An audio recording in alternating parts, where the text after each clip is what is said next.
The following recording is a production of Kicking Out at 2 in conjunction with the Retromania Pro Wrestling Podcast Network and is intended for private use only. For more information, head on over to facebook.com/Kicking Out at 2 or our Twitter handle @Kicking Out 2, along with searching Retromania with a W on any and all podcast platforms available to listen to archive shows such as this and all the great content of the Retromania Pro Wrestling Podcast Network. Evergreen content at your fingertips anytime at your listening pleasure. And with that being said, we thank you for listening and hope you enjoy the show. You wanted the worst? You got the worst. That's right. This is the Dueling Top 10 Worst Debuts podcast here on Kicking Out at 2. Our return for the month of October here on Kicking Out at 2 as we talk about some of the worst debuts in wrestling history. And joining me to do that is somebody who knows a lot about the worst in wrestling. It's kind of part of his personality, his wrestling fandom. He's often had some of the worst opinions when we've had discussions, and some of his taste in wrestling has been, it's an acquired taste, if you will. But it's been a long time since we've had to chat and talk about wrestling, and couldn't do it without you. Dennis J. Levy, my co-host. What's up, buddy? Dave, I'm so excited. Yes, in the podcast world, in the real world, we haven't seen each other in quite some time. So on a podcast level and on the friendship level, I'm very excited about today. Yes, me too. And yes, my wrestling the taste is a required taste. Because as a kid, I was very gimmick wrestling oriented. And with that being said, that gimmick wrestling is very much a required taste. Yes, most certainly. So, all right. So here's how we're going to do this, okay? We're just going to get right down to the brass tacks. And you kind of came up with this idea before I hit record. It's pretty much no secret that I think everyone's number one worst debut in wrestling history is the Shockmaster. It has to be. Okay? Yeah. I can't see any other debut not being number one. So we're going to get that out of the way, and we're going to talk about that, because I'm sure that's your number one. It absolutely and it's is. my number one. It okay, so is. each of us have a top 10 list. We're going to go 10 to 1, except we're going to go 1, and then we're going to go all the way back to 10, and we'll just kind of, free flow and take the discussion from there. So it's going to be a little bit of a different approach on this top 10 worst debuts dueling list that we have here. So let's get right into it. 1993, August of 93, Clash of Champions, Flair for the Gold, Ric Flair's talk show at the time. Sting and the British Bulldog are on a team, and opposing them is Sid Vicious, Vader, and the Harlem Heat. And they're gearing up for War Games. And Sting and Davey Boy are going to unveil their secret partner. And there was a little bit of anticipation behind this, like who could this be? It's usually back then in the 90s, even earlier than that, when you advertised like a mystery opponent or a mystery partner or a mystery special guest referee, like 9 times out of 10, I would like to think you more than delivered, because the star power and the quality back then. But on a number of levels, this mystery partner did not deliver whatsoever. Sting and Davey Boy, they do the big the intro, and then all of a sudden the fireworks go off, and then boom, this wall explodes, and you see this big guy in this like Star Wars stormtrooper helmet that's covered in silver glitter fall down. The helmet bumbles off, and it's without a doubt got to be the most embarrassing moment in Fred Ottman's career.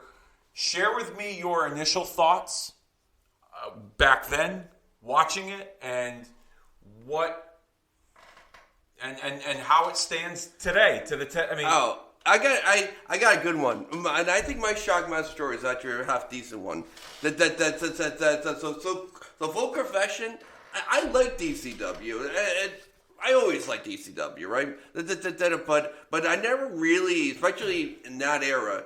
I wasn't watching it live, really. I would watch it like 93. What I'm saying though, like that's the sort of stuff like the Clash of Champions and the other pay-per-views. Yep. I was watching it like a year or two, like after the fact. So I want to say it was like 96, 97 when I was at a friend's house and we're just watching old school like wrestling from like the last couple of years, whatever. And I'm assuming they had it on tape? Exactly. Okay, so they taped it. Yep. Yeah, all right. watching the Clash of Champions. Okay. And he goes, "Oh, dude, watch this, right?" And he starts laughing, and I go, "What's so funny about that?" It was a slash skit. I thought it was a slash comedy sketch. I'm like, they're trying to be funny here. Yeah. And I'm like, if you had that perspective, you don't find it funny at all. But he goes, "Bro, you don't understand. This was not staged. This was a full accident." So, like, I'm like, all right, now let me watch again. He rewinds it. He shows it to me again. Now I have, like, the mind was like, okay, have a clear mind. This is not staged. It's not a comedy act. This is them fucking up. Oh, my God. That's when I laughed, bro, I was laughed for 3 hours straight. Yeah. Once that got out of the way, where it's like, oh, my God. If you show this to your parents, right? They just think it's gonna be like, you know, one of those Benny. What's that guy's from England? Benny, you know. Anyway, I don't know who you're talking Benny about. Hill. Benny Hill. Okay. I heard the name. Anyway, you think it's a Benny Hill sketch, right? Yep. But then when you realize it's not a Benny Hill sketch, it is so fucking funny in all the wrong ways. It is the worst debut of all time. Yes. I'll be honest with you. I didn't see it live, and I didn't know it existed until a few years after. That's pretty much the same just thing. kind of like scouring the internet at the time, and I do remember during that time period in '93, I wasn't watching a lot of wrestling, even WWF, just because my parents kind of put like a little chokehold on my wrestling viewing. So if it was anything, it was a lot of like WWF superstars. Didn't really watch a lot of Monday Night Raw in the early '90s because it was on Monday, and I had a bedtime as a kid, school night. So even some of those WCW shows, I didn't get a whole lot of access to. The Saturday night programs, maybe, but I never understood when I did watch them, I do remember watching one particular Saturday night, a WCW Saturday night program, and I just saw a clip of it recently on YouTube, and it was Shockmaster, but without the Stormtrooper helmet. He kind of had like the construction, the Village People kind of look. That's the first time I saw him. With the helmet and like the Carhartt, uniform. And he's doing a run-in in the main event of a show. I think it was like Sting and Flair against like Rick Rude and Vader or Sid or one of the two. I don't remember exactly. And so they were at Center Stage in Atlanta, the small little venue that they used to do all those WCW Saturday nights on TBS. And Tugboat or whatever, Shockmaster, whatever he's called, he tries to climb over the railing and the railing falls and hits, and and I remember watching it back then and not knowing that he fell through the fucking wall on Clash of Champions in months before, or weeks before. I'm watching it and I'm thinking to myself oh, what a klutz, but like I didn't know the background behind. And now when I watched it, I'm like, they had to have tried to. I'm hoping that was an attempt at trying to capitalize on him busting through the wall and falling through.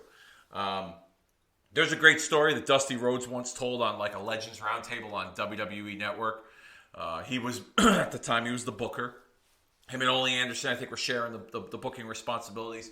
And they did the run through, the rehearsal, and he busted through the wall. He did the chat. He announced he was the partner, et cetera, et cetera.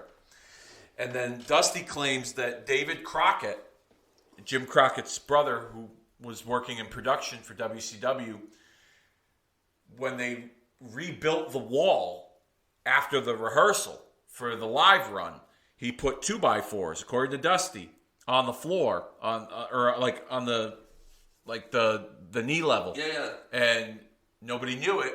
So when he bust through the wall, that's how he tripped, because according to Dusty, David Crockett did it to sabotage him. I don't know what the reason. I don't know if Dusty meant that or if it was just a joke when he was telling the story. But Dusty says, and this is interesting. So Dusty tells this story, and he's true story here. Fred Ottman was a member of the Rhodes family. He was married to one of Dusty's daughters. I never knew that. Yeah. And this was years ago. I don't think they're together now. So Dusty was his father-in-law, and I think that's how he got the opportunity to do this character, and in WCW. And so Dusty says that, or maybe it was on Dusty's wife's side of the family. I don't know, but anyways, he's a son-in-law of some kind to Dusty, and Dusty tells this story of all the kids are watching Clash of the Champions in the house. Dusty's wife is there. Dusty's at the TV show running the tapings. And Shockmaster busts through the wall, and he trips and falls, and the helmet stumbles off. And you hear Davey Boy on the live feed like, "Oh, he fucking fell." That's the he drops the F word, right? Yeah. And then young Cody is with all his friends watching this show. And Cody looks at all his friends and he goes, "I think that was Uncle Fred." And that was like the big punchline at the end of Dusty's story. So then Dusty said he's laughing so hard, Shockmaster comes through to gorilla position. He slaps the helmet down and he goes, "I fucked this up, didn't I?" And that was just like the beginning of the end for him. Yep. So it's to the point where it's like become, this debut was so bad that it's become like, it's got like an underground cult following amongst older wrestling fans, to where when Fred Ottman goes to these autograph signings, he'll sign autographs as Tugboat. He'll get dressed up in the Tugboat gear, and he'll sign autographs as the Shockmaster. And more often than not, he gets more requests for the Shockmaster because everybody has this cult following of how funny this debut was, even though it was not meant to be funny. You know, the intentions weren't there. And then years later, in Saudi Arabia, at like their WWE's first show, the Titus O'Neil slide through under the ring when he's running down the ramp for that Royal Rumble match. That has kind of taken precedent and has trumped the Shockmaster debut because of the hilarity of it. What do you think was the funnier of the two? What made you laugh harder? So the actual fall through the wall with Shockmaster didn't make me laugh. I was just kind of like, oh, that's not good. What made me laugh about that was Davey Boy dropping the F-bomb. Yeah, that makes it. And then you hear Booker T in the background like, "Oh man, this ain't good. Oh man, I gotta watch that." He's like, "Oh man, this ain't." I don't know if they still have the audio, but he's like, "Oh man, this ain't good." And your Davey Boy's like, "You fucking Phil." You know, that's what made me laugh about it, was their reactions, that like they couldn't hold it in professionally to try and make, do some damage control on the debut. The Titus O'Neil one made me laugh harder, and I think it was because Michael Cole and Corey Graves were laughing hysterically. They couldn't even keep it together. Like, I think they went through like 2 other entrances before they, entries into that Rumble match where they finally stopped laughing. That was, I'm telling you, I put Titus O'Neil, that incident, and it has to be in my top 10 favorite wrestling moments of all time. And Corey Graves, just his reaction for it, obviously Shockmaster, that's gonna live in infamy for longer. Yep. But I actually do think that Titus O'Neil was the funniest moment in wrestling history. that was definitely funnier than Shockmaster. But Shockmaster set the bar for worst debuts. Oh, absolutely. And Titus cleared it with that fall underneath the ring. But between me and you two, I think this list is good.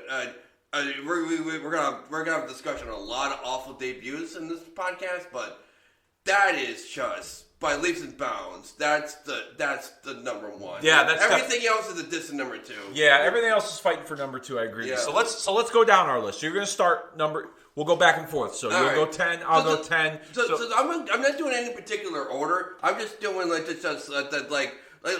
just think now we're really like cutting hairs here. Okay. So anyway, in my opinion, for at least for me, my most memorable, the fake Diesel in the fake Razor Ramon. In the fake Razor Ramon. Yeah, okay. The fake Razor and the fake Diesel. That was unbelievable to me, and it goes to show you. I know I brought this up off the air. Yeah. But now I'm gonna. And I was a little cryptic about what I meant. But what I told Dave it's so funny how some of these shitty debuts are also tied with some of the greatest. What I mean by that, fake Diesel. Who is fake Diesel? That's fucking Kane. Yep. Kane's in the top, my opinion, 3 worst debuts of all time. Yep. And there's also he's part of the greatest debut of all time. Yeah, that's a good point. That's an excellent point. And it's funny. That's not the only example of that. We'll go through it we'll on the go podcast. through it, yeah. I got fake Razor and Diesel on my list too as well. I actually had them. Since you're not doing a particular order, I guess I'm not going to do a particular order either. But I will address. I would say I can't. Number one's Shockmaster, and everything else was so too close. That's number 2 for me. Yeah. Okay, so I put that as number 2. Fake Razor and Diesel.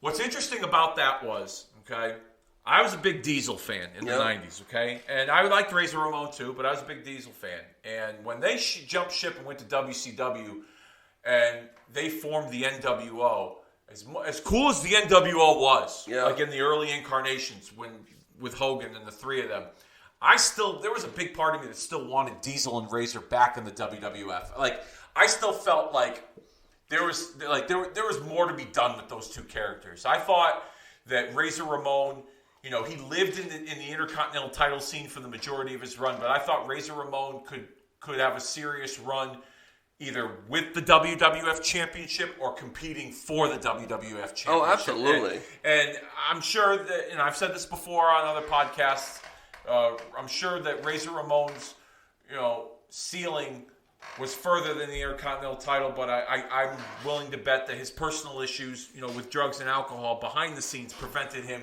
from getting to that next level of being the WWF champion. And in many ways, he was considered like what Jake the Snake was in the 80s. He was the guy that worked with the guys and got them ready to work with the champion. That's a great analogy. Like Jake worked with everybody to get them ready for Hogan. Yeah. And so Razor Ramon worked with everybody to get them ready for Brat or for Shawn or whoever. But it was funny too because I do remember bits and pieces of that debut. I remember Todd Pettengill announced the debut on like WWF Mania. And I was like, wait a minute.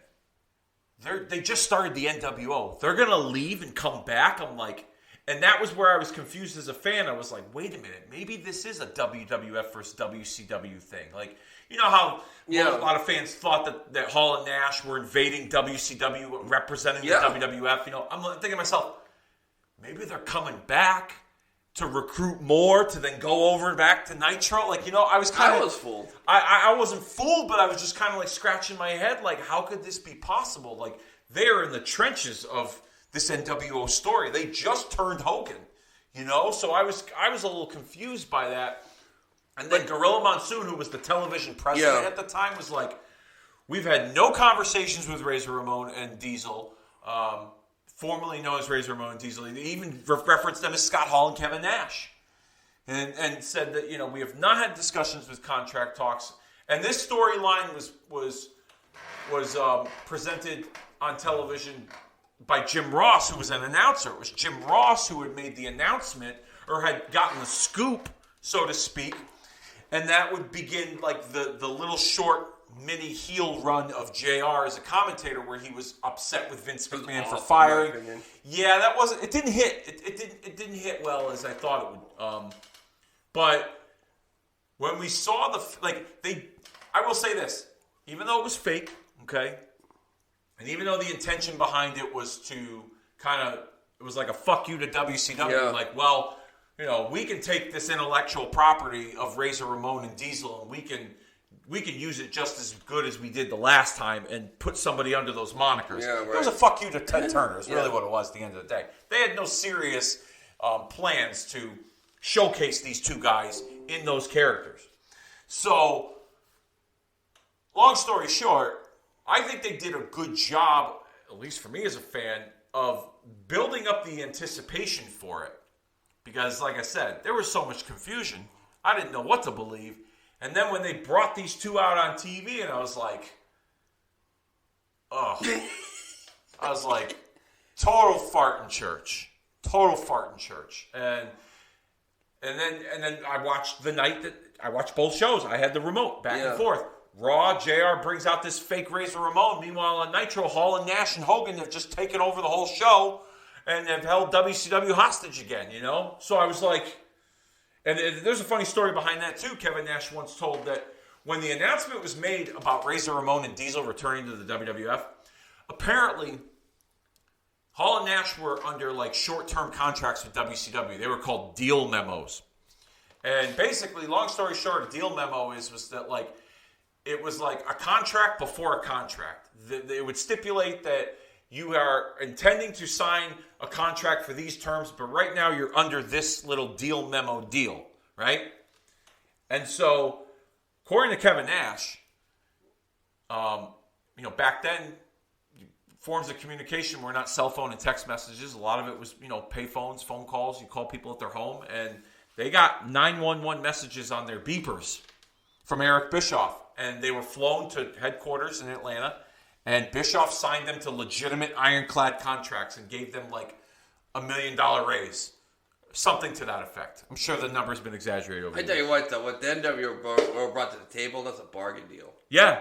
I mean, if you think about it, and it was all because Bischoff was scared that they were leaving to go back. And Hall and Nash said, well, all right, if you're going to give us money, we're not going to turn it down. I love Nash.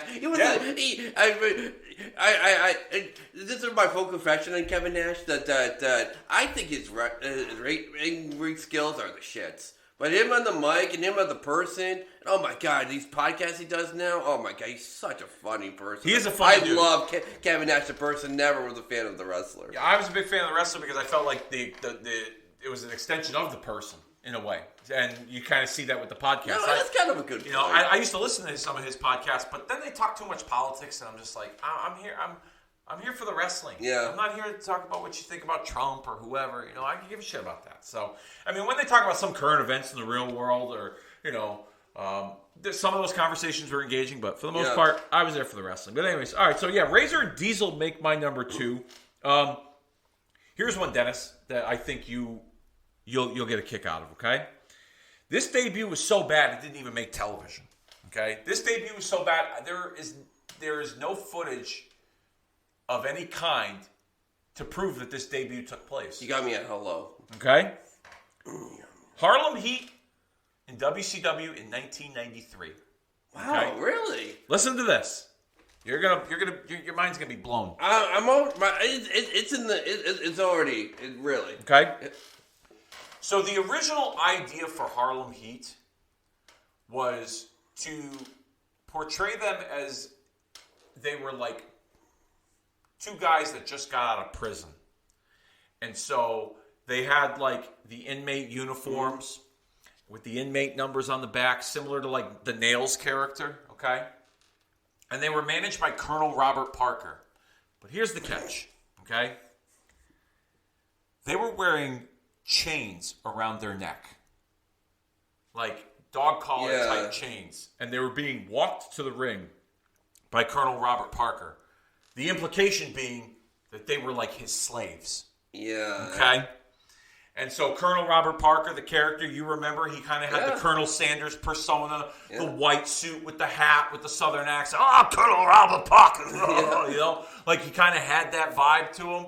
And he's coming out to the ring with two guys in prison uniforms, African-American men, with chains around their neck, and he's walking them to the ring. Okay? This was so bad, okay, that Turner executives allegedly got rid of the footage. There is no footage of the kind that proves that this happened. The only way you know that this happened was if someone was in attendance and they had their Polaroid camera and they took a picture of it. And they still have that picture to this day. And that was like the shortest. It was so bad that like when they saw it, when fans saw it and when insiders reported on it in the industry, everyone was just like blown away. And mind you, this was a few months after WCW had parted ways with Bill Watts. And Bill Watts at the time was running WCW. And Watts, there was an interview that came out in like the Pro Wrestling Torch or some interview he did with Mark Madden like in 1991. And somehow the topic of like free enterprise came up. And like being able to discriminate owning a business and who you can conduct business with. And Bill Watts made this awful remark about if I own a fried chicken place and I don't want to sell fried chicken to a black person, I don't have to. And that interview made its way all the way up to Turner executives, in particular Hank Aaron, famous baseball player, just died last year. Okay, Hank Aaron got wind of this interview, and Watts was let go. He claims he walked away, but Watts was let go because of the comment. Plus, he had already ruffled a ton of feathers with executives and wrestlers. There's Bill Watts stories for days we could talk about. But just think about that. Bill Watts gets fired for making a racist remark about having the freedom to not want to sell fried chicken to an African-American person, which the fact that he wasn't called out for it sooner was surprising. And then you have this debut with Harlem Heat, and Turner executives realized, oh, man. And now I don't know whose idea it was. Yeah. Some have said that it might have been Ole Anderson's idea because Ole Anderson was the booker at the time. I don't know for sure. But there's stories out there that this debut was so bad that Turner executives pulled the footage and got rid of it. That's crazy. That's how bad it was. That's according to the urban legends out there. I never heard that story before. Never heard that I heard about it's funny. I actually didn't. I heard about the fried chicken story. I never knew that had to do with Harlem Heat though. I'm just saying. No, it didn't have anything to do with Harlem that's Heat. what it was. Okay. I'm just saying that like a few months after Watts gets let go because of the remark, they debut these two characters. I get you now. You know what I mean? And I'm just like, it's like a head scratcher. It's like, what, you didn't learn your lesson the first time? Like you know what I mean? So that's got to be one of the worst debuts ever. So bad that it didn't even make air on television. And then eventually Harlem Heat would be repackaged to what we would see them today. Yeah. Booker T and Stevie Ray. They actually went by Kane and Cole first. Those were their names at first, and then for whatever reason, I think they changed the names after the prison get up that they wore. But yeah, they were repackaged to what we knew. And what we know today is Harlem Heat, but yeah, that was a bad one. All right, give me another one. So I got another. I just wanted to ride your coattails on your last one. Okay. I didn't have this on my list, but I knew of this story. Okay. How about that magician guy that Undertaker saw him wrestle, and it was like, no, it's too much like my gimmick. That he had like a magician guy that was like that had like a white face, almost looked like a mime. But okay, I know who you're talking about. Phantasma or Fantasia or something like that. There's a funny story about him. Listen to this. I figured you knew more about So I don't know the origins behind Undertaker, okay? I knew the Undertaker said squashed it. He made one appearance on like a WWF Superstars. But here's the story behind it. So he did, he kind of had a magician gimmick where like he would pull the cloth out of his mouth. It'd be like a never-ending like cloth. Or he'd like shoot stuff out of his hand, like fire coming out of his hand. Yeah. So, and then he would even like shoot fire out of his mouth. So apparently, he's backstage in Gorilla waiting for his cue to go out to the ring. And Bruce Pritchard's in Gorilla. And Bruce Pritchard tells the story. It's fucking hilarious. If you ever like YouTube it or Google it, Bruce tells it. I can't do it justice. Long story short, the fluid, whatever he was using as an accelerant to spit the fire, somehow managed to get caught on like the curtain area of the backstage area and like almost lit like the entire Gorilla position on fire. Oh shit! So while he goes out there and he has the match and he doesn't even know that he just fucking lit this curtain on fire in the backstage area, and Bruce Pritchard's trying to put this fire out, and Vince, I think it was Vince on the headset. Vince was in the production truck or something. Somebody was yelling at Bruce like, what's going on, like, with the camera cues, and there was some miscommunication, and Bruce is like, I'm trying to put a fucking fire out here, I'm almost going to get burned to death. Yeah. So, they put the fire out, and then this son of a bitch comes back through the curtain, and Bruce is, like, tearing into him. He's like, you almost set me on fire, you motherfucker. He motherfucked him up and down. And that was the last time they ever saw that Fantasia or Phantasma character. I don't even remember the name of it. I know who you're talking about. Yeah, I heard that I never heard the fire story. Yeah. But I heard the Undertaker was watching this guy, goes to Vince, he goes, he kind of has a gimmick. He kind of looks like me. Some of the superpower stuff, yeah. Some of the superpower stuff, I get that, yeah. Anyway, I have no opinion. I never saw the guy wrestle. I just know of the story. Okay. I just wanted your opinion on that. But anyway, for worst debuts, and I want to go back to that same genre where there was a Tarot debut affiliated with one of the best debuts of all time, and I was live seeing them both. All right. That's the 1990 the Survivor Series, of course, and I'm referring to the Gobbedly Gooker. Okay. Did I finally say that right? You did. And you know what? I was trying. And you know what, I tried so hard yesterday to finally pronounce it correctly. That didn't even make my list. Really? Gooker did not make my list. But Eddie, bro, if you were in that arena, if you watch that on TV, you can hear the boos. That does not give it justice. Yeah. You remember we did a watch along of that a couple of years ago. Yes. On that show. Yeah. Yes. Go find it in the archives. Survivor Series 1990. That was a fun one. But anyways, go ahead. So of course, everyone's built. What it was, they built it up for months, or maybe at least for me as a kid, it felt like months. Oh yeah. Oh, what's in the egg? What's in the egg? What's in the egg? So we thought it was going to be like this amazing fucking thing, right? Yeah. And here comes this fucking. It looks more like a chicken than a turkey. Yeah. And it's like, it's like I remember two out of three of my sisters were there with me, and my oldest sister goes, "It's Thanksgiving. Why do they have a fucking chicken?" And I'm like, "I don't know, Nancy. I don't know what's going on here." I was like about to cry. I was like, I'm only like 9 years old. You know what I mean? Like I was so excited about this fucking egg, and it's this fucking thing, you know. But granted, again. Here is one of the worst debuts of all time, tied with what? The debut of the greatest gimmick of all time, The Undertaker. Yeah, how crazy is that? That's a good one. That's a good one. How crazy is that, bro? bro? A funny story about it's interesting the correlations and the parallels you brought. But Undertaker once said in an interview that when he was talking to Vince and the other guys in creative about his character and his debut, and leading up to Survivor Series. Well, first of all, he didn't even know he was going to be Undertaker. He picked up the phone one day and Vince was like, "Undertaker?" And Vince was like, "Who's the Undertaker?" Was like, "Who's the Undertaker?" And then he just kind of ran with it. And Vince explained the vision. Before that phone call, Undertaker was watching these vignettes and about what's going to pop out of the egg, and he was so nervous. He was like, "Oh, they're going to fucking make me the Eggman."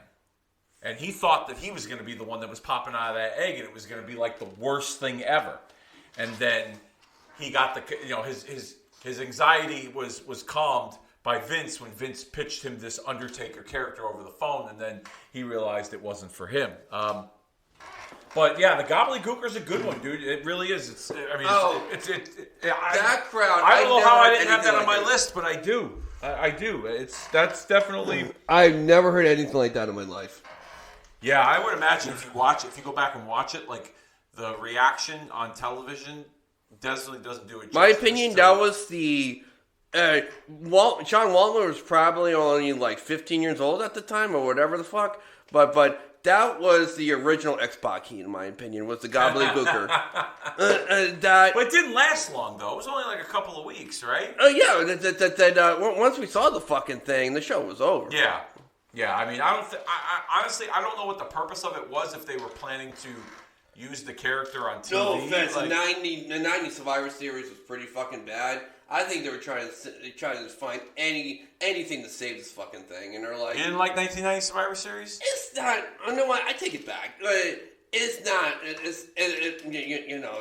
There's no match on there that you're gonna be like, oh my god, you have to go back and watch it. Yeah, that's a good point. But you're right. The match itself. I thought it was a fun show, and I mean, it's got a soft spot in my heart because it took place. It's in Hartford, our hometown, so I get that. All right, here's one that makes my list, and it doesn't coincide with a great debut, but this debut it eventually led to this individual becoming arguably on the Mount Rushmore of wrestling history. I'm talking about the Ringmaster, Steve Austin. Okay? I like the Ringmaster. Really? That's bad terminology. I saw potential in the Ringmaster. I really did. I'm not saying that because it's. I want to be like, oh, I saw Stone Cold Steve Austin before. I saw the potential. Yeah. But I'm just saying, I saw why he was called the Ringmaster, and that in the $1 Million Dream, he did it good. It wasn't the shits. I actually compared to what Stone Cold Steve Austin was, and compared to the Ringmaster, I get why you say that, but I don't get why people. I'm dying to hear your opinion, but my opinion is I don't get why people shit on the Ringmaster. I really don't. I think it's the name. I think because he was so big. All right, this is why I think people shit on it. The name. And the fact that he had established himself and had some credibility as a performer in WCW as Stunning Steve Austin. You know, his time in the Dangerous Alliance. He had a great run as television champion. His short-lived run with Brian Pillman as part of the Hollywood Blondes. Eventually, he had a singles run towards the end of his time in WCW. His matches with Ricky Steamboat. So underrated. No one talks about Stone Cold Steamboat. Yeah, exactly. So I think when, to longtime wrestling fans who have a background on Steve Austin's resume of what he's accomplished in the business before he became the Ringmaster, I think that's what people are soured on, is the fact that they didn't. You know how Vince is, and it's been publicly documented for years. If you made a big name for yourself somewhere else and you went over to him, he tweaked you. He kind of, altered your persona to his vision, you know? Like people say that Ric Flair in 1991 and 92 in the WWF wasn't the Ric Flair that everybody knew in the NWA and the Jim Crockett promotions years prior. The list goes on and on with guys that have had an alteration to their persona. And in some cases it's worked, and there's other times where it hasn't. And with Steve Austin, Ringmaster, I think they found out real quickly that this wasn't going to work. And it eventually led to the rise of one of the greatest. He's on my Mount Rushmore for the impact he's had on the industry, Stone Cold Steve Austin. Oh, yeah. I mean, he still transcends wrestling and pop culture to this day. I mean, he's got a couple of TV shows. He's I wouldn't say he's all over the place, but he's popular still. People still know him from wrestling, and he does all these appearances on TV. And I think he's got his own TV show with different celebrities, and they do different things together. But I think if he came in and they advertised him as Stunning Steve, maybe, and he was with DiBiase, and maybe DiBiase appoints him the $1 Million champion, and they ditch that Ringmaster moniker, I don't think people would be as I don't think they would give that debut as much crap as they do to this day. So that's my opinion regarding the Ringmaster. I think, and it was number 9 on my list because it eventually turned him into one of the greatest of all time, and it didn't. The stink on him didn't last very long. 6 months later, he did the King of the Ring and the famous Austin 316 promo, and then he was off to the races at that point. Ringmaster was forgotten about. DiBiase was gone by that point. So I got Ringmaster on my list. He's number 9 for me. Give me another one. Who else you got? So this is almost for me. This is obviously Taskmaster's number 1.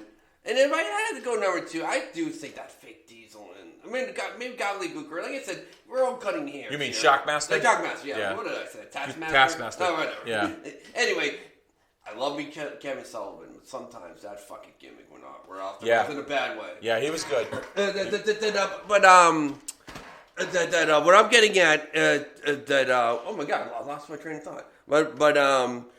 The Yeti. I was going with oh my god, he's on my list. Did he ever have a match after that? Okay. And what? Okay, and you're too. And I need your opinion on this too. So when the Yeti gets in the ring, whatever the giant. That has him in a bear hug or whatever. Has Hogan in a bear hug. The giant has that Hogan in a bear hug. Here comes the Yeti. What is he, 7 foot, whatever the fuck? He's taller than the Big Show, right? Yep. Anyway. Yeah. So it had to be whatever, what are they called, producers or whatever in the back that they say to do a double bear hug or whatever, like what? It looked like Hulk Hogan got sexually assaulted. Exactly. Yeah. What was going on? Like, can you make sense of it? Please, well, give let's backtrack for a minute. Yeah. First of all, it was the Dungeon of Doom. Okay, and even at 12 years old, I'm just scratching my head like, that's such a stupid name. You know, I do like. If it was Sullivan, like if it was Sullivan and like Giant and maybe like one or two other guys, like, and they had this like alliance or something, they just had a different name, like, I'd be fine with it. But right out of the gate, you called it the Dungeon of Doom. Like, come on, like that's just so.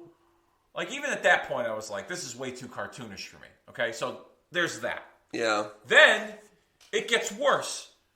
Hogan and Giant, before the match, they had a monster truck on top of the roof of Cobo Hall, and they had this monster truck battle because they were trying to maximize their sponsorship with Slim Jim, and there was a monster truck sponsorship as well, because WCW was getting involved in the monster truck scene, so they were trying to incorporate that partnership. So they do this monster truck battle. Hogan wins it, of course, because Hogan must pose, He can't do a job in a monster truck now. Come on, Fuck, man. I love Hogan, but goddamn, like, did you have to win the monster truck battle? And then Giant and him fight on the roof of the arena, and then Hogan knocks him off the roof, and all of a sudden he goes off the roof, and I'm like, he just killed the guy. Killed the guy. And then you see Hogan's like, oh my God, get some help, brother. And then, like, later in the night, he comes out. Hogan's like, I didn't mean for that to happen. That's not what, I intended. Like, oh my God, blah, blah, blah. Then all of a sudden, this motherfucker rises from the ashes and comes down the aisle to have his world title match with Hogan after he just fell off the roof of Cobo Hall. And zero selling of it, zero injuries. Nothing. Nothing. You would have thought that, like, he fell on, like, who knows? Like, I don't know. Like, he didn't sell a lick of it. And then they have this finish at the end where, like, there's a bunch of guys involved. Luger gets involved. Savage does a run in. You got other members of the Dungeon of Doom. And then this big bastard wrapped up in fucking toilet paper comes down the aisle. And all of a sudden you hear Tony Schiavone's like, it's the Yeti! And he comes in and bear hugs Hogan from behind while Giant's got him in the... So here's my problem with that, too. Like, awful. And the fact that... And here's the other thing, too. It was so bad that, like... They still kept him on TV. He was on TV for, like, I don't know, maybe a couple of weeks, another month. He's actually in the matches? Yeah, I saw something recently. I didn't know this till, like, within the last couple of years, but I saw a video recently on Worldwide. It was WCW Worldwide, and the Yeti had a match, but he wasn't dressed up in all that toilet paper. They did this, like, ninja gimmick with him, but they still called him the Yeti, and I was like, oh, my God, you're really trying to salvage this. Like, cut your losses. Yeah. It sucked. That made my number 3. That was my number 3 right there because it was so fucking bad. I want to stop something real quick. Okay. I promise it won't, go too far. Go for but it. I got a trivia question for you. Okay. It has nothing to do with debuts. Okay. But I've been meaning to have this, and it's at the perfect time because you mentioned it. What was WCW's last show ever on television? It was an episode of Worldwide. You got it. How cool was that, man? Did you ever see that, by the way? It's so sad at the very end. They try to play it off like WWF didn't buy them. Yeah. At the way end, it goes, well, it's the end of the show. We'll probably never see you again. That's like, what that the exact words he said. Yeah. I was like, oh, that's all that hurt. Yeah, I didn't see it live when it happened, but I do remember, like, seeing video years later that...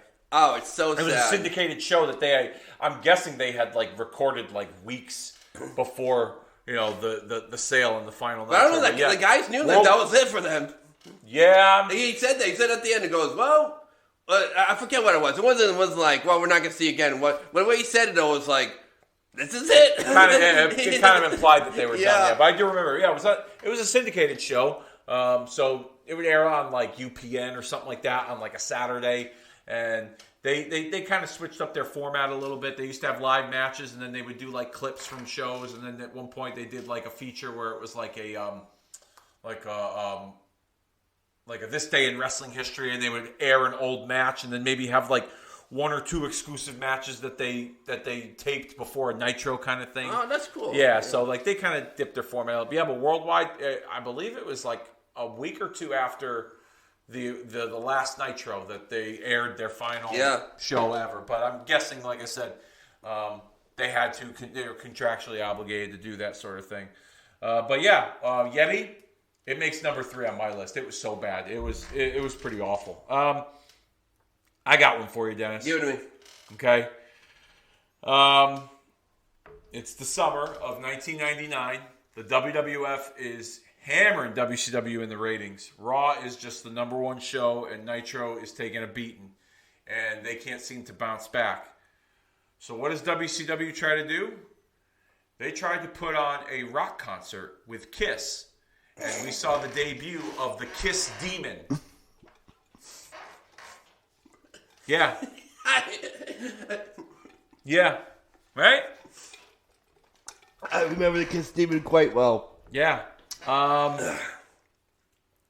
The intention was that WCW was trying to enter a licensing agreement with Kiss because Kiss, for those of you older wrestling fans out there that are familiar with Kiss, one of the greatest rock and roll bands of all time to some people. I wasn't a huge Kiss fan. I like some of their songs, but I saw them once in concert. They're pretty fun. But Gene Simmons and those guys in Kiss, like they could slap a Kiss logo or their logo on anything and they'd sell it. Absolutely. There was Kiss credit cards and lunch boxes and toys and shirts and hats and they had everything. So WCW was trying to enter a licensing agreement with Kiss, and the original idea behind this, so Kiss wanted a character that was to be portrayed on, this was part of the agreement. They wanted this character to be on television, and they wanted the character to be, he wasn't just going to be any regular character. They were going to put him in like the main events. He was going to be working with like top guys. And there was an agreement that he had to be on like 1 or 2 pay-per-views and be in a featured match, like a main event or semi-main event level match.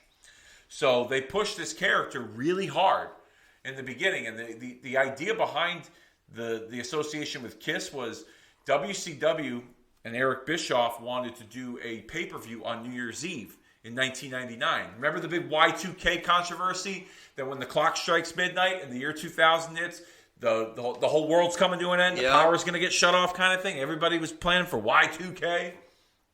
The idea behind that was that they were going to do a Kiss concert and a WCW pay-per-view. Like I think they were going to do it in the Rose Bowl in Pasadena, maybe, or somewhere out west, in like a stadium setting.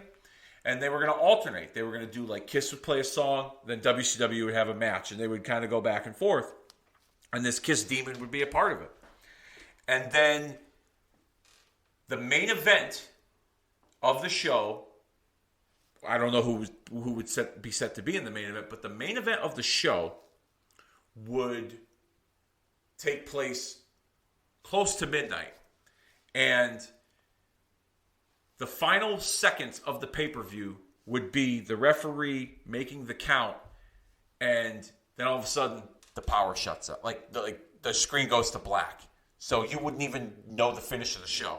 They would kind of do what they did with what David Chase did with Sopranos. Yeah. It would be like a Sopranos finish. I tell you what, though. I hated the Sopranos season finale because I loved the show so much. Yes. But now in perspective, when I rewatched 5 times over by now. Same, I just watched it all recently. I'm actually okay with it now. But at first, no, I hated it. I actually thought we lost power. I'm screaming at the TV. Same. No, everybody did. The whole world thought it was over. But I actually think that idea would be kind of cool. That would be kind of neat. The theory behind it, like the referee goes to make the count 1, 2, and then when the clock strikes midnight, even the arena show up the lights and stuff like that. Even in the arena, I don't know if they would freak people out. But that'd be a nice touch. That would be a nice touch. That would be pretty cool. I wasn't sure if they were going that far, but Eric Bischoff revealed that once on his podcast, the idea behind it. So the Kiss Demon, I just thought it was silly, and it was just a way to kind of get Kiss. They were trying to get that crossover. They were trying to get that Kiss fan base to watch WCW and vice versa, and it just didn't work. And then I think the character had maybe one main event, semi-main event match on a pay-per-view. Didn't mean anything. I don't even remember what the match was. And then they kind of tagged him up with Vampiro, and it was. I didn't care for it. At that point, I had lost some faith in WCW and what they were able to accomplish creatively, and I thought that whole thing with Kiss was kind of, as a fan, was just kind of, it was like a desperate attempt, and I didn't really care for the character. It didn't do anything for me, and that's why I put it on my list, because it was just the thought process behind it. I get it from Bischoff's standpoint. He's trying to get that crossover, trying to make some money. You know, the attention that the Kiss fan base, could bring. You know, I get that. I just think it was the wrong timing, like during the wrong era. If you did that in the 80s, different story. Kiss would have been on top wrestling. The Kiss Demon would have been main event. Absolutely. Saturday night's main event with fucking Sting or Hulk Hogan or whoever. You know? I love running red shirt, but no one would not know who the fuck she is when for Cyndi Lauper. Cyndi Lauper, exactly. Yeah. So that kind of crossed, just the wrong timing. I think. I think it was, and I don't think, as popular as Kiss is and still are to this day, I don't think in 1999 they had the reach that they did.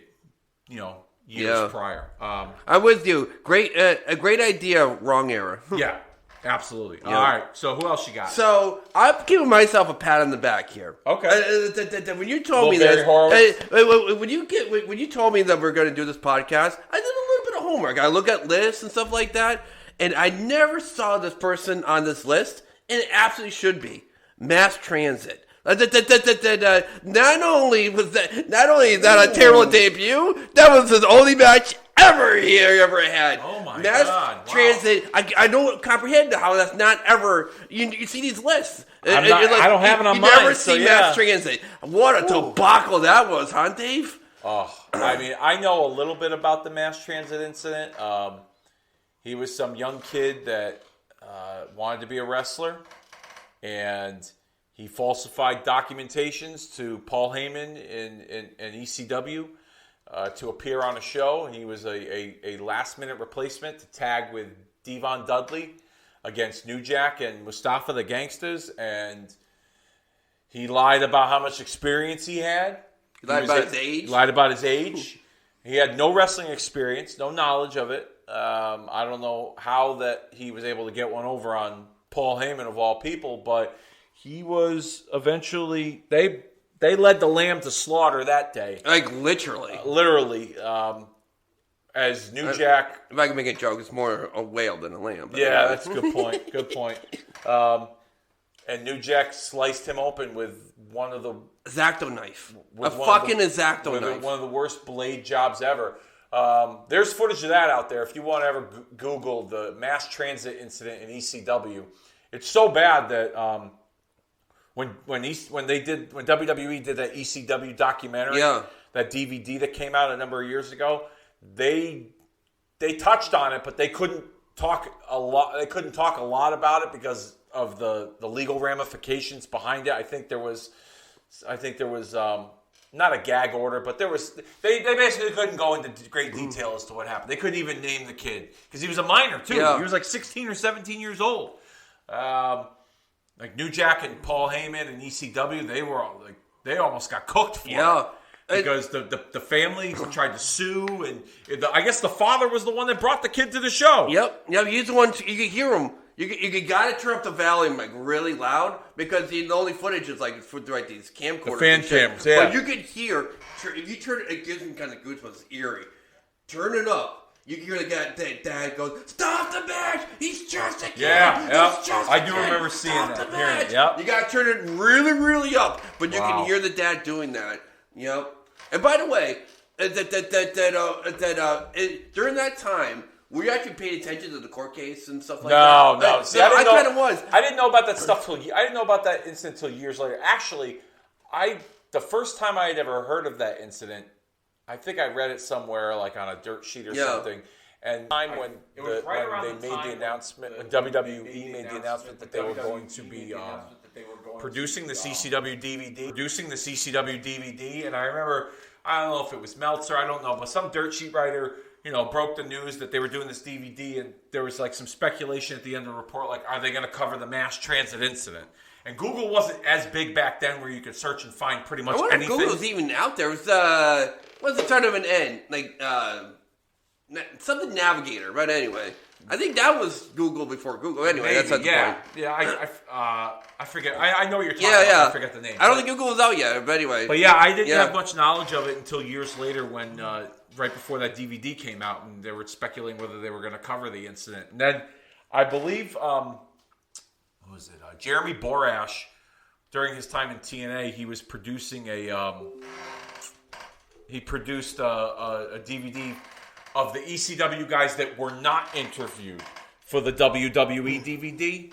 It was like a hardcore homecoming, and they did like their own version, ECW version of the of like the story of the promotion. And the mass transit incident was talked about at length on that DVD. New Jack even commented on it because he was interviewed, and he pretty much said like, the kid told me to cut him open, so I cut him open. Like, what a fucking asshole. Yeah, I mean, that whole thing is. But that, you know what, Dennis? That's why I love when you do homework on these subjects, because you bring it. Because I didn't have that on my. That didn't make my list. That's a good one. I like that one. All right, I got one for you. Do you remember? It was very short lived, but it was on SmackDown in 2004. The individual's name was Mordecai. He wore all white. He had white hair. Yeah. It was kind of like, it wasn't a religious character, but it had like this supernatural feel to it. And he carried this big long symbol down to the ring. Like it was like a, I don't know, like a walking cane, but it had this symbol on it. And it was very short lived. And the plans were to do something with him and Undertaker. He even kind of mimicked some of Undertaker's moves. He wasn't that big of a guy. Like, he was maybe like 6'5", 6'6", but he wasn't like 7 feet tall Undertaker. And from what I remember reading, the idea was to build him up so that him and Undertaker could have a rivalry.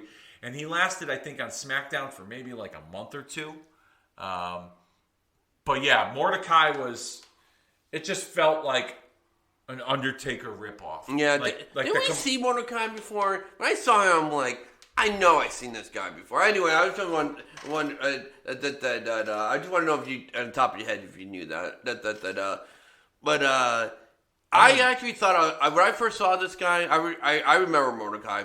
I really thought I'm showing you the picture right now. He was the ECW reboot. I saw him. He was Kevin Thorne, the vampire on ECW eventually. Yeah, another interesting gimmick.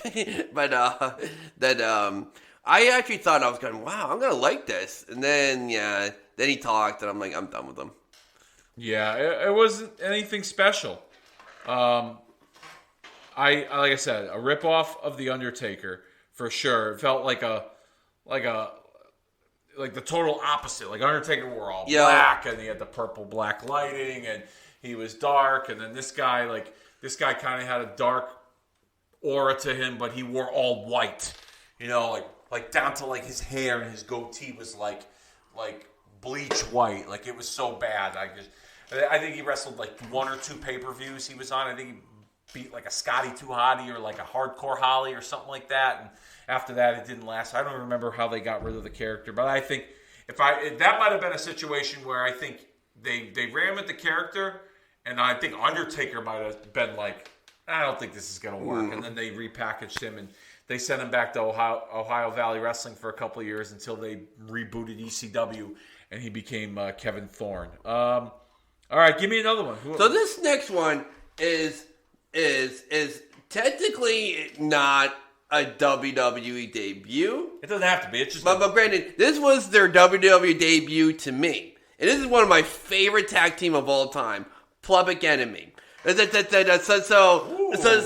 Public Enemy in WWE. I want to say they were ECW, then WCW. They were. Yep, but I first saw them in WCW, and then you went back and Man, like them against Harlem Heat and Nasty Boys. Yeah, these are some great matches. Yeah. And in ECW, of course, that I saw them again. And ECW, and I saw them again. And like that was their fullest potential. You could do whatever they want. And like, oh my God, I remember them versus the Eliminators.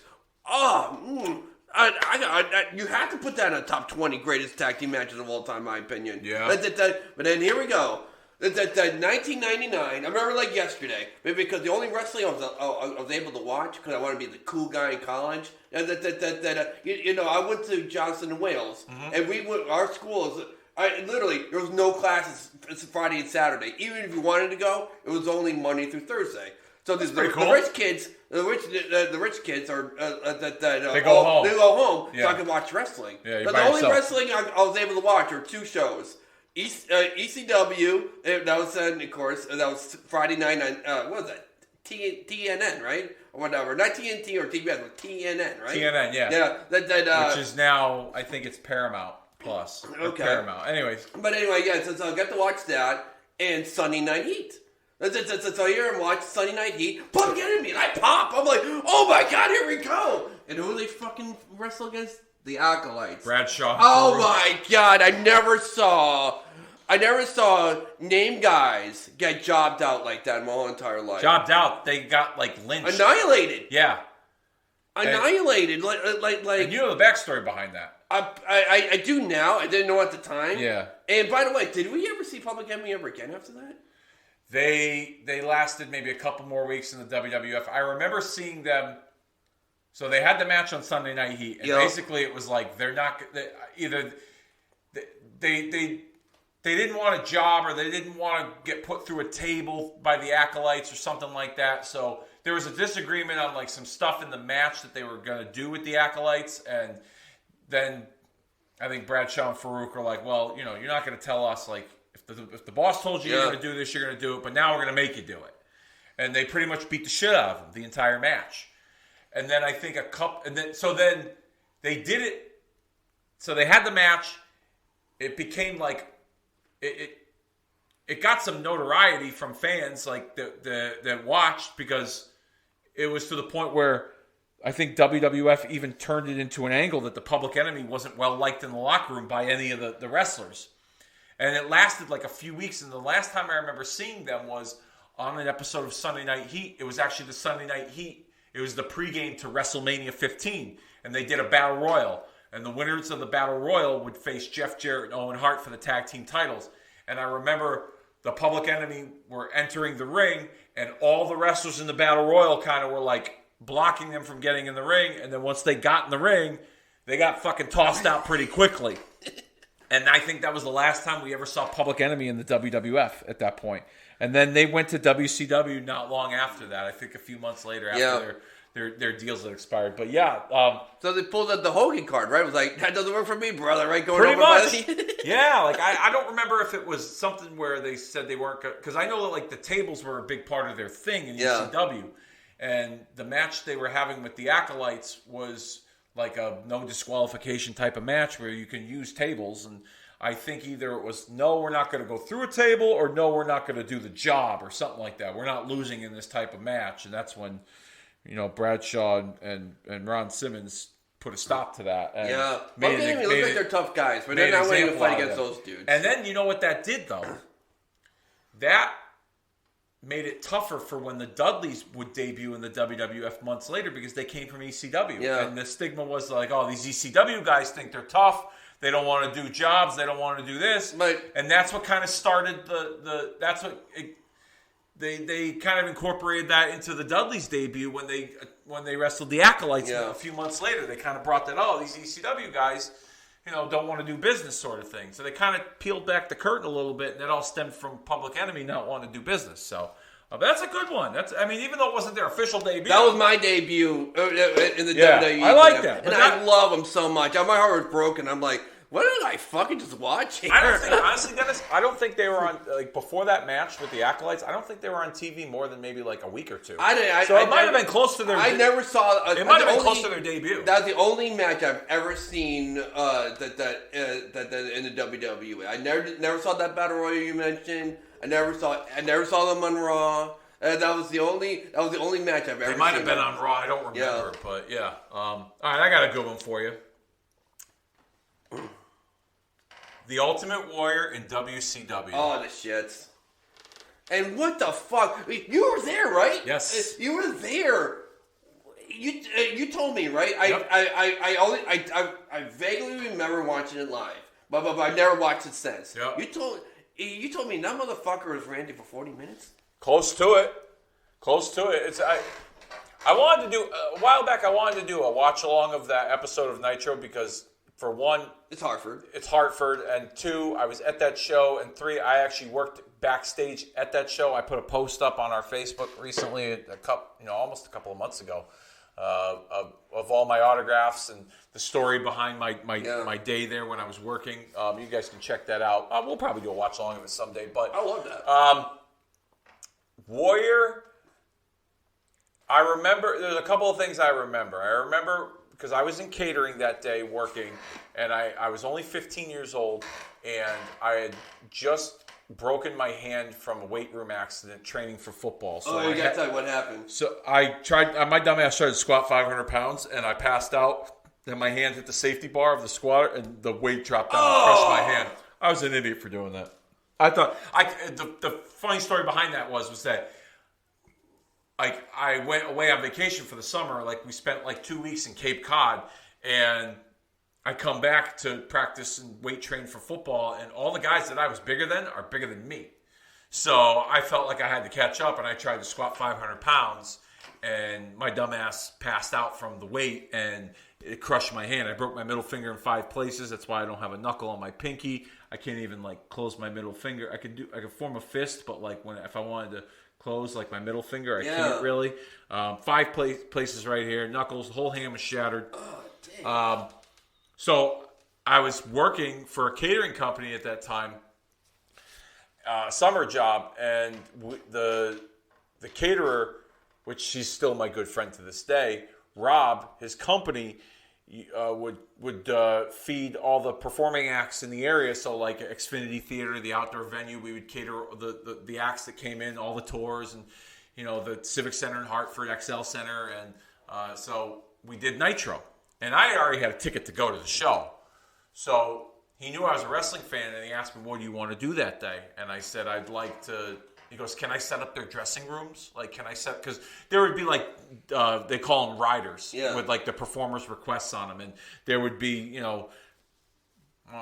fucking purple M&Ms and only, and, room temperature bottle of water. All this, you know what I mean? Stuff like that. But for the most part, like, these guys didn't have crazy demands. It was, like, just, like, water, Gatorade, stuff like that for the dressing rooms, because they would go to catering for everything else. So when I told him I wanted to work the dressing rooms, he was like, he saw the mark in me, and he was like, no, he goes, I think you could do something else. I don't want you, doing that. I was young too, so I probably would have tried to hang out in the dressing room with them the whole day, kind of thing. I was 15, So he goes, if you want to meet these guys, he was like, you can bus tables. So okay, done. So I'm carrying around this bus tray, walking around, grabbing people's food and plates. Can I get you anything?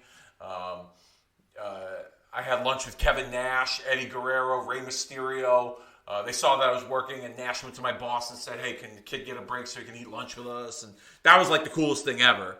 Where you going, Nash? Yeah. See, that's why Kevin Nash... I said, I did say this earlier, huge fan of the person, not so much of the wrestler. That was pretty cool. It's funny, too, because, like, he walks up, and, like, he's like, who's your boss? And I'm like, it's that guy over there. My boss at the time was a dick. Yeah. And... He goes, did you eat lunch yet? I said, no. He goes, why don't you join us? Have a seat. So he walks over, and, like, he kind of taps my boss on the shoulder. And my boss doesn't realize this motherfucker's 7 feet tall. So he's like, so I could hear it. It was maybe about a good, like, 10 or 15 feet, but it was loud enough for me to hear. He was like, hey, he goes, your busboy's been working real hard. He's going to eat lunch with us if that's all right with you. And he didn't say a word. He was like, yeah, absolutely, go ahead. So, like, I got to eat lunch with him. I got to eat lunch with Rey Mysterio without a mask on. That was the first time I got to see Rey Mysterio without a mask on before everybody did, like cool. On TV. Like, it was pretty cool. So, anyways, long story short, I'm busting tables, and Warrior comes in. And, he knew a lot of guys in the company from his time in the WWF. And I just remember he started introducing himself as Warrior. He's like, hi, Warrior, nice to meet you. Hi, Warrior, nice to meet you. Shaking everybody's hands and all this shit, But the fact he was referring to himself as Warrior, I found it strange. Right. But then I didn't realize at that time that he actually purchased the rights and changed his name legally to Warrior so that WWF couldn't make money off the intellectual property. So then at one point, I see Hall and Nash, like, they're grabbing some food, and Kevin Nash says something to Scott Hall about, like, hey, did you see the Warrior? And, like, Scott Hall, like, made a joke to her or whatever. And you actually heard all this. I heard this because I'm busting tables. I'm in catering. I'm walking around busting tables. Oh, my God. So I'm hearing all this shit, right? And so my boss I get done for the night. My boss says to me, go enjoy the show. So I go sit in the audience. And, I pretty much know that Warrior's going to be there to confront Hogan. And there were some people there that had an idea that it was going to happen too, because they're in Hartford. It was WWF territory. They figured like they needed them to have a big surprise appearance to debut in Hartford. What better way than having a WWF guy that was established make their debut on Nitro? So he got a good pop. People were into him. Like, Hogan was a good heel back then, and you could even borderline Hogan had some of that X-Pac heat where, like, he had that go-away heat. And so they were big on Warrior, and they were hanging on to just about everything he said. Even for, like, I was surprised. Looking back on it, I don't remember people in the audience being like, oh my God, this is dragging, this is taking forever. I don't remember that. I sat next to two guys, and this one guy, he was older than me. Like I said, I was 15. He might have been like in his 20s. Him and his buddy were there. And he was holding on to everything that Warrior was saying. Even if it didn't make sense, he was cheering it. And I could tell. And I couldn't tell if the audience wasn't into it. So I had my mother tape the show so I could watch it back, of course, right? I was there, right? I wanted to see if I got on TV. And I don't know what it was, but I remember being disappointed because it didn't feel like the crowd was into him as much watching it back on TV as they were when I was sitting there live. But it didn't feel like they hated it either, if that makes any sense. But it's the Ultimate Warrior, and we're all shocked at that. Oh my God, Yeah. And I think a lot of people took it as like a desperate attempt by Bischoff to grab a rating because at that time the Raw was on fire. They were smoking Nitro. Even though Nitro had a good show, Raw was just the more popular show. People liked it better. But yeah, that debut was pretty bad. Just going on and on and on and on and on about what he's going to do to Hogan. And the last time they wrestled, he beat Hogan. Hey, why would he mention that? Why would he mention that? Yeah, exactly. Why would you mention that? Why does anybody want to see the rematch if you've already beat him? And not just that, it happened in a different company. Yeah. That blew my mind. That's the one part that blew my mind. It's like, you're talking about something that happened in a different company. Yeah. The only moment I think that you can do that is when Hogan body slammed Andre the Giant. Other than that moment, you can't.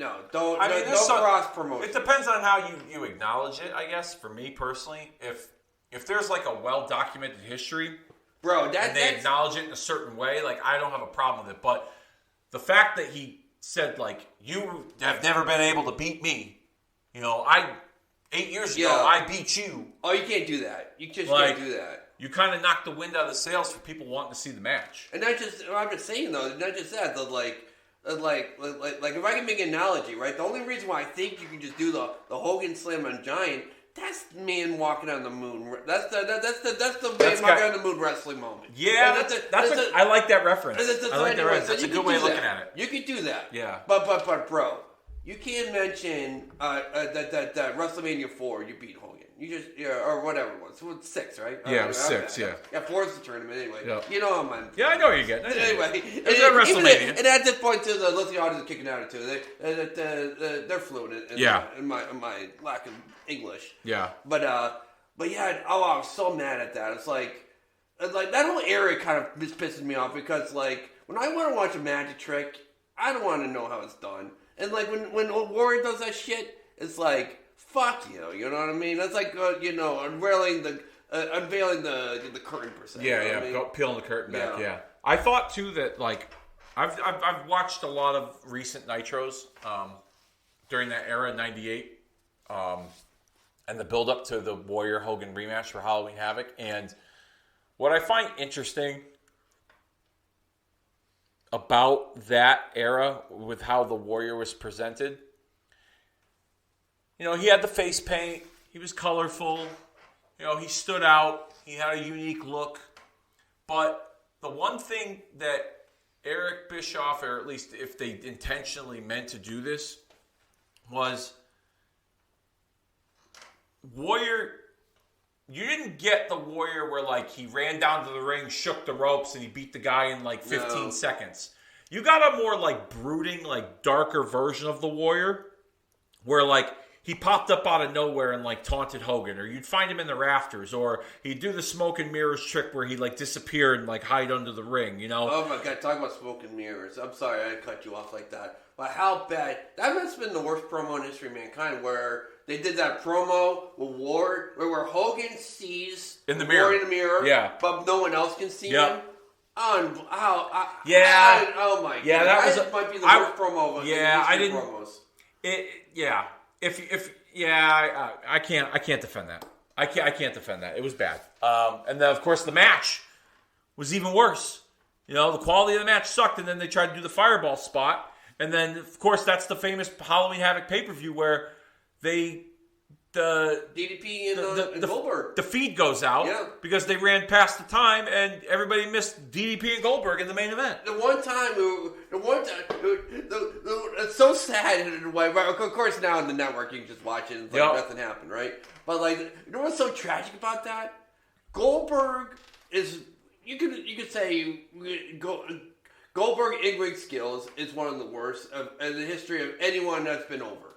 And that I would say Warrior looks like Bob Backlund compared to Goldberg. I really mean that. But here's the thing: Goldberg's best match in his career, in my opinion, work rate wise, was against DDP. That made it nobody saw it live. I know. I was at a friend's house for that show. I was at a friend's house for that show, and the feed cut off right after they tried to do the fireball spot. When the fireball, we were all like, "What is going on?"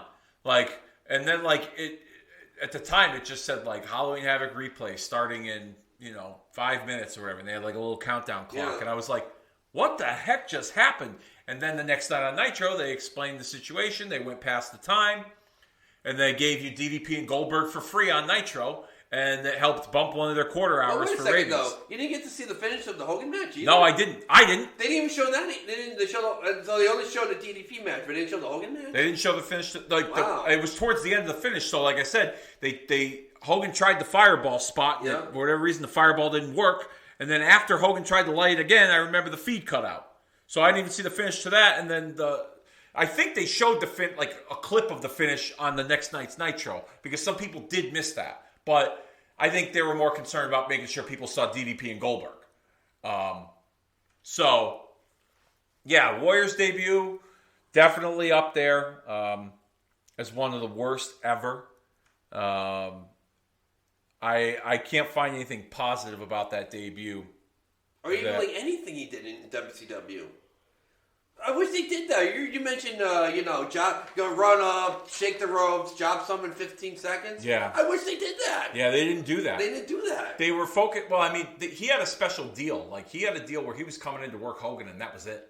Like, it was kind of like a short-term deal, and they were going to assess the terms of a new deal, and I think they couldn't come to an agreement. I do remember the last time he appeared on a Nitro. I think it was the night after Halloween Havoc, or maybe it was the week before.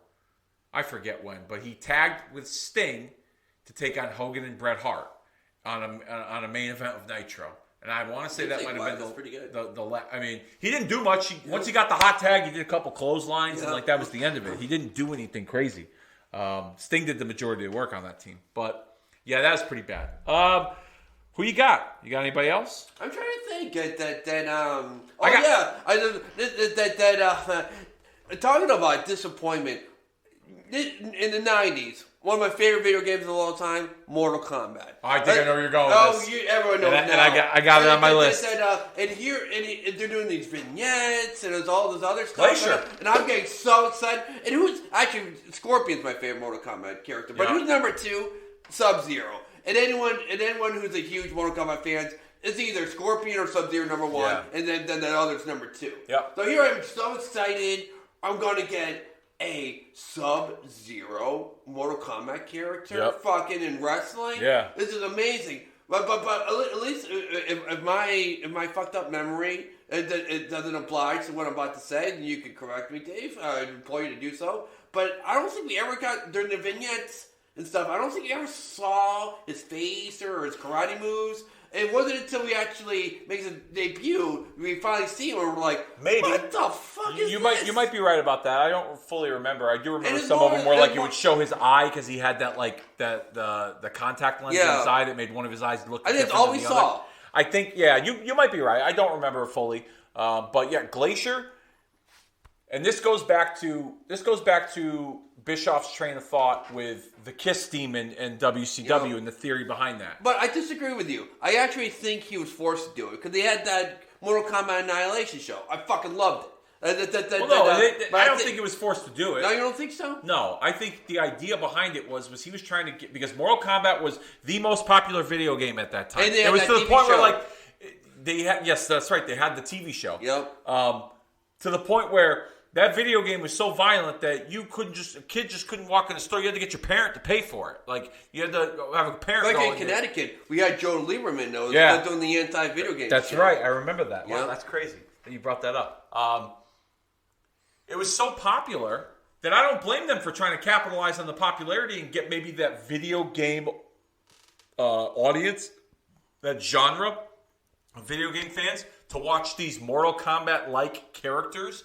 Now, I know he couldn't use the Mortal Kombat names because there was licensing and trademarks behind that itself and that intellectual property. So, I think it was a great idea. I think it was, again, bad timing. Why was it bad timing? Because you had the NWO. The NWO was hot. It was reality-based. Yeah. It had a reality-based storyline that, then you put this cartoon video game presentation on your show, and it kind of, I wouldn't say it cheapens or lessens the product, but it's a stark contrast compared to what the NWO angle and the story arc was. That is such a fantastic point. You know what I mean? I just think it was a great idea during an era where that game was. They made millions off of that video game. Millions. The TV show didn't do as great, or the movie I don't think did as well, but that video game made millions of dollars.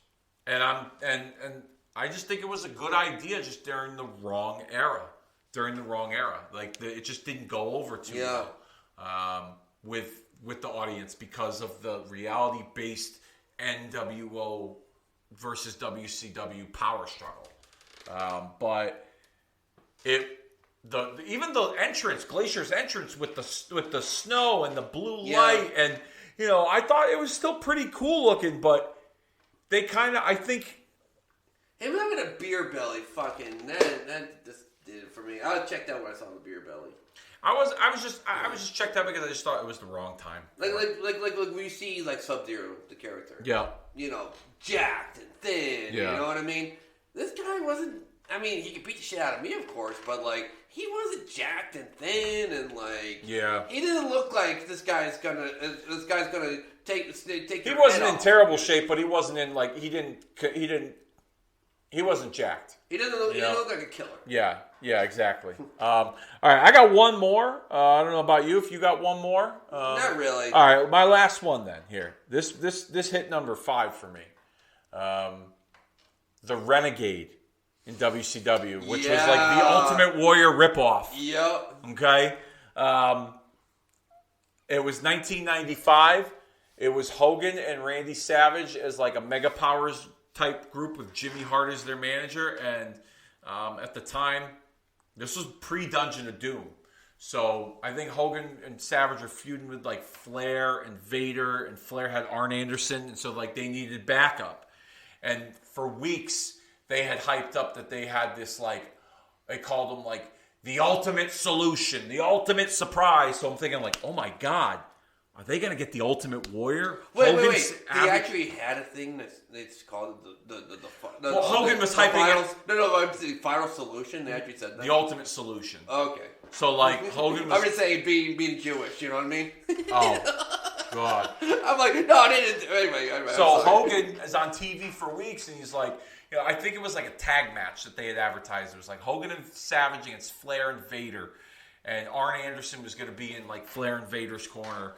And Hogan had Jimmy Hart, but, you know, Jimmy Hart was getting beat up by them. And so Hogan was, like, advertising this ultimate surprise, the ultimate solution to back up the Mega Mania and the Mega Powers with Hogan and Savage. And I'm thinking to myself, oh, my God, they're getting the Ultimate Warrior? Like, this is like an 80s wrestling dream team right here. Like, this is going to be cool, right? And then they bring this fucking guy out, and he's got a red and yellow R painted on his face with, like, tassels, and he's got a singlet that's airbrushed, and he's, you know, similar to running down the ring and shaking the ropes. And I'm like, oh my God, this is an Ultimate Warrior ripoff. And I just thought, like, man, this poor guy, like, he's just trying to feed his family. Yeah. And they put him in this. Like, this is a terrible idea. Just awful. And I just remember being so disappointed. Like, this could have been something cool, you know, if it was the real Ultimate Warrior. Yeah. And what was the Warrior doing during that time anyway? He wasn't doing anything. Fucking get him then, right? I don't think he was either. If I'm not mistaken, either he had stepped away from the business and he wanted no part of it, or WCW didn't even bother, you know, reaching out to him, kind of thing. I don't think they were talking at that time. He was training the next generation of wrestlers, apparently. Then. Oh, maybe, I don't know. At his Warrior Academy, whatever it was. I don't mean to shit on the dead, but it was pretty stupid. Anyway, I heard that was not a good wrestling camp. Anyway, no. You can find that on YouTube where he's like cussing at some 10-year-old kid and telling him to be a man and shit. But yeah, Renegade was just awful. It was awful. All right, so. If there is all right, we'll do the Mount Rushmore. Yeah. Okay, real quick to end this podcast. If there is a Mount Rushmore of debuts, with Shockmaster obviously being on there. Oh yeah, okay, he'll be on. That's the George Washington pick right there. If there's a Mount Rushmore of worst debuts in wrestling history that would join the Shockmaster, you give me the other three. Oh, it's such a good question. All right, gotta do fake Diesel and fake Razor. All right, I'm on board with that. Gotta do it. Gotta do the Gobbedly Gooker. Gotta do it. Okay. Gotta do it. Bro, if you're in that arena. Yeah, you were there. You had to be in that arena. You were there, so I get it. You had to be there. And I know I'm being clever now, but the more I think about it, I gotta put Max Transit on there. What a debacle in every single in every stretch. That's my Teddy Roosevelt one. Okay, but I'm doing. Those are good. Do it. I gotta put Max Transit on there. Those are good. Okay, I would put Shockmaster on there. I'd put Fake Razor and Diesel. I would put. I'd put Renegade up there. It's a good one. Because I can't believe I didn't even think about the because Renegade. It was so bad. It was. And I would probably, if I were to put another one up there, I guess you could say the Gooker. Yeah, I guess you could say the Gobbedly Gooker. I'm just saying, it doesn't know justice. And it was so funny. That arena that was only about 3/4 filled, maybe a little more. Let's say 80%, right? Mm-hmm. Bro, it felt like sold out, standing only. When that fucking chicken slash rooster got out of that egg, I only John Rocker during the Mets during sellout on a Saturday afternoon sellout. I've never heard a negative energy like that before. Yeah, that's pretty wild. All right. Yeah, that about does it for this episode. I appreciate it. It's been a long time since we got to chat, so I'm looking forward to the next episode. I got a little homework for you. Yeah, give it. Since we're on the topic of like worst debuts, so the next episode will be the Dennis J. Levy Wild Card edition. I ain't that. Okay? Now, I want you to give me the worst wrestling match or the worst wrestling show you've ever watched. Ever. Oh, I already know that one. Okay, but I'm trying to think match though. And we'll do a watch along of either of those. What's the show that you're thinking of? Oh, that I always get it wrong, but I remember the opening match was Eminem. Oh, you're thinking of ECW December to December? I never seen anything like that before. Never saw anything like that before. I mean, if you want to watch that, we can. Or if there's just one of the worst wrestling matches you've ever seen. That's what I kind of think of. Okay, then do your homework there. Yeah. What you think is the worst wrestling match, we're going to watch it on the next episode. I'm trying to think. God, that's such a good question. Take some time. Yeah, I'm just saying. Yeah, take some time. Yeah. And we'll get after it. And thank you all for press and play, hit and download. I really do.